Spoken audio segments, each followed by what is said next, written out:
ನಮಸ್ಕಾರ ಗೆಳೆಯರೇ, ದೇಶ ಪ್ರೇಮಿಗಳೇ, ನಮ್ಮ ಕನ್ನಡ ಡಿಫೆನ್ಸ್ ನ್ಯೂಸ್ ಯೂಟ್ಯೂಬ್ ಚಾನಲ್ಗೆ ಸ್ವಾಗತ ನಿಮಗೆ.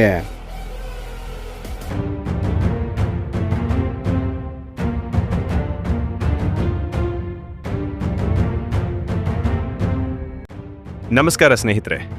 ಭಾರತದ ಸ್ವದೇಶಿ ಯುದ್ಧ ವಿಮಾನ HAL ತೇಜಸ್ MK-1A ಈಗ ಮತ್ತೊಂದು ಮಹತ್ವದ ಸಾಮರ್ಥ್ಯವನ್ನು ಪಡೆಯಲು ಸಿದ್ಧವಾಗುತ್ತಿದೆ. ಶೀಘ್ರದಲ್ಲೇ ಈ ಯುದ್ಧ ವಿಮಾನದಲ್ಲಿ ಟ್ವಿನ್ ಆಸ್ರಾಮ್ ಲಾಂಚರ್ ವ್ಯವಸ್ಥೆಯ ಹಾರಾಟ ಪರೀಕ್ಷೆಗಳು ನಡೆಯಲಿವೆ. ಈ ಪರೀಕ್ಷೆಗಳು ಯಶಸ್ವಿಯಾದರೆ ತೇಜಸ್ MK-1Aಯ ಕ್ಲೋಸ್ ಕಾಂಬ್ಯಾಟ್ ಮತ್ತು ವಿತಿನ್ ವಿಜುವಲ್ ರೇಂಜ್ ಅಂದರೆ WVR ವೈಮಾನಿಕ ಯುದ್ಧ ಸಾಮರ್ಥ್ಯದಲ್ಲಿ ದೊಡ್ಡ ಮಟ್ಟದ ಹೆಚ್ಚಳವಾಗಲಿದೆ. ಇದರ ವಿಶೇಷತೆ ಏನಂದರೆ, ಇದುವರೆಗೆ ಒಂದು ವಿಂಗ್ ಪೈಲಾನ್ ಮೇಲೆ ಕೇವಲ ಒಂದು ಆಸ್ರಾಮ್ ಕ್ಷಿಪಣಿಯನ್ನು ಮಾತ್ರ ಅಳವಡಿಸಲಾಗುತ್ತಿತ್ತು. ಆದರೆ ಹೊಸ ಟ್ವಿನ್ ಆಸ್ರಾಮ್ ಲಾಂಚರ್ ಮೂಲಕ ಅದೇ ವಿಂಗ್ ಪೈಲಾನ್ ಮೇಲೆ ಈಗ 2 ಆಸ್ರಾಮ್ ಕ್ಷಿಪಣಿಗಳನ್ನು ಅಳವಡಿಸಬಹುದು. ಅಂದರೆ ಯಾವುದೇ ಹೊಸ ಹಾರ್ಡ್ ಪಾಯಿಂಟ್ ಸೇರಿಸದೆ ಯುದ್ಧ ವಿಮಾನದ ಶಾರ್ಟ್ ರೇಂಜ್ ಫೈರ್ ಪವರ್ ನೇರವಾಗಿ ದ್ವಿಗುಣವಾಗಲಿದೆ. ಈ ಹೊಸ ವ್ಯವಸ್ಥೆಯನ್ನು ಮೊದಲ ಬಾರಿಗೆ ಏರೋ ಇಂಡಿಯಾ 2025 ಪ್ರದರ್ಶನದಲ್ಲಿ ಅನಾವರಣಗೊಳಿಸಲಾಗಿತ್ತು. ಈಗ ಅದರ ನೈಜ ಹಾರಾಟ ಪರೀಕ್ಷೆಗಳು ಆರಂಭವಾಗುತ್ತಿರುವುದು ಇಂಡಿಯನ್ ಏರ್ ಫೋರ್ಸ್ಗೆ ಮಹತ್ವದ ಬೆಳವಣಿಗೆಯಾಗಿದೆ. ಯುದ್ಧದ ಸಮಯದಲ್ಲಿ ಹೆಚ್ಚು ಆಸ್ರಾಮ್ ಕ್ಷಿಪಣಿಗಳನ್ನು ಹೊತ್ತಿರುವುದರಿಂದ ಪೈಲಟ್ ಒಂದೇ ವೇಳೆ ಹಲವು ಶತ್ರು ಗುರಿಗಳ ವಿರುದ್ಧ ದಾಳಿ ನಡೆಸಬಹುದು. ಇದರ ಜೊತೆಗೆ ಉಳಿದ ಪೈಲಾನ್ಗಳನ್ನು BVR missiles, smart bombs, external fuel tanks ಮತ್ತು ಇಲೆಕ್ಟ್ರಾನಿಕ್ ವಾರ್ಫೇರ್ ಪಾಡ್ಸ್ಗಳನ್ನು ಹೊತ್ತೊಯ್ಯಲು ಬಳಸಬಹುದು. ಇದರಿಂದ ತೇಜಸ್ MK-1A ಒಂದೇ ಕಾರ್ಯಾಚರಣೆಯಲ್ಲಿ ಹೆಚ್ಚು ಶಸ್ತ್ರಾಸ್ತ್ರಗಳನ್ನು ಬಳಸುವ ಸಾಮರ್ಥ್ಯ ಪಡೆಯುತ್ತದೆ. ಈಗ ಆಸ್ರಾಮ್ ಕ್ಷಿಪಣಿಯ ಬಗ್ಗೆ ತಿಳಿಯೋಣ. ಇದನ್ನು ಬ್ರಿಟನ್ನ MBDAUK ಕಂಪನಿ ಅಭಿವೃದ್ಧಿಪಡಿಸಿದೆ. ಇದು ವಿಶ್ವದ ಅತ್ಯಾಧುನಿಕ short range air to air ಮಿಸೈಲ್ಸ್ಗಳಲ್ಲಿ ಒಂದಾಗಿದೆ. ಈ ಕ್ಷಿಪಣಿಯಲ್ಲಿ ಅತ್ಯಾಧುನಿಕ ಇಮೇಜಿಂಗ್ ಇನ್ಫ್ರಾರೆಡ್ ಅಂದರೆ IIR ಸೀಕರ್ ಅಳವಡಿಸಲಾಗಿದೆ.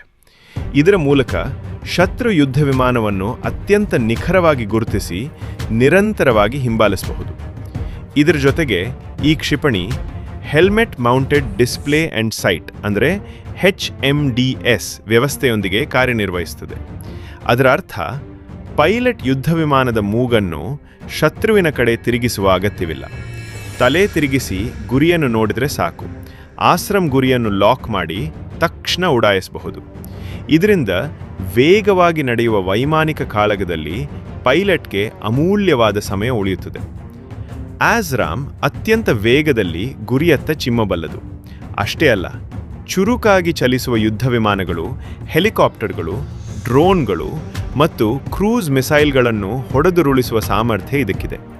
ಈ ಕಾರಣಕ್ಕಾಗಿಯೇ ಇಂಡಿಯನ್ ಏರ್ ಫೋರ್ಸ್ ತೇಜಸ್ MK-1Aಯ ಪ್ರಮುಖ ಶಾರ್ಟ್ ರೇಂಜ್ ಮಿಸೈಲ್ ಆಗಿ ಆಸ್ರಾಮ್ ಅನ್ನು ಆಯ್ಕೆ ಮಾಡಿಕೊಂಡಿದೆ.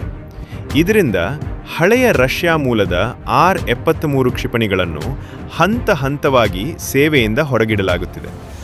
ಇದರ ಜೊತೆಗೆ MBDAUK ಕಂಪನಿ ಮತ್ತು ಭಾರತದ ಭಾರತ್ ಡೈನಾಮಿಕ್ಸ್ ಲಿಮಿಟೆಡ್ ಕಂಪನಿ ಅಂದರೆ BDL ಭಾರತದಲ್ಲೇ ಆಸ್ರಾಮ್ ಕ್ಷಿಪಣಿಗಳ ಸ್ಥಳೀಯ ಅಸೆಂಬ್ಲಿ ವ್ಯವಸ್ಥೆ ಸ್ಥಾಪಿಸಲು ಕೆಲಸ ಮಾಡುತ್ತಿವೆ.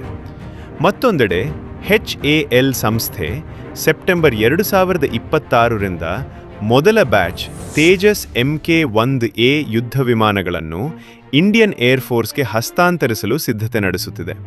ಒಟ್ಟಾರೆ ಟ್ವಿನ್ ಆಸ್ರಾಮ್ ಲಾಂಚರ್ ಯಶಸ್ವಿಯಾದರೆ ತೇಜಸ್ MK-1A ಇನ್ನಷ್ಟು ಮಾರಕ, ಇನ್ನಷ್ಟು ಸಾಮರ್ಥ್ಯಶಾಲಿ ಮತ್ತು ಅತ್ಯಾಧುನಿಕ ಸ್ವದೇಶಿ ಯುದ್ಧ ವಿಮಾನವಾಗಿ ಹೊರಹೊಮ್ಮಲಿದೆ. ಭಾರತದ ರಕ್ಷಣಾ ಕ್ಷೇತ್ರಕ್ಕೆ ಇದು ಮತ್ತೊಂದು ಐತಿಹಾಸಿಕ ಸಾಧನೆಯಾಗುವ ಸಾಧ್ಯತೆ ಇದೆ.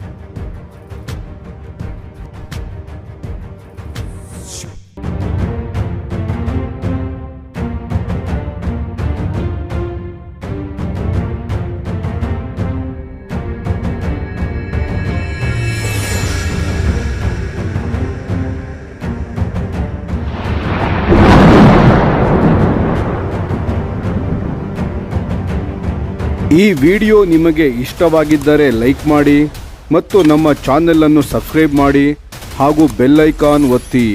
ಯಾವ ಅಪ್ಡೇಟ್ಗೂ ಮಿಸ್ ಆಗಬೇಡಿ. ಡಿಫೆನ್ಸ್ ಸುದ್ದಿಗಳನ್ನು ತ್ವರಿತವಾಗಿ ಪಡೆಯಿರಿ.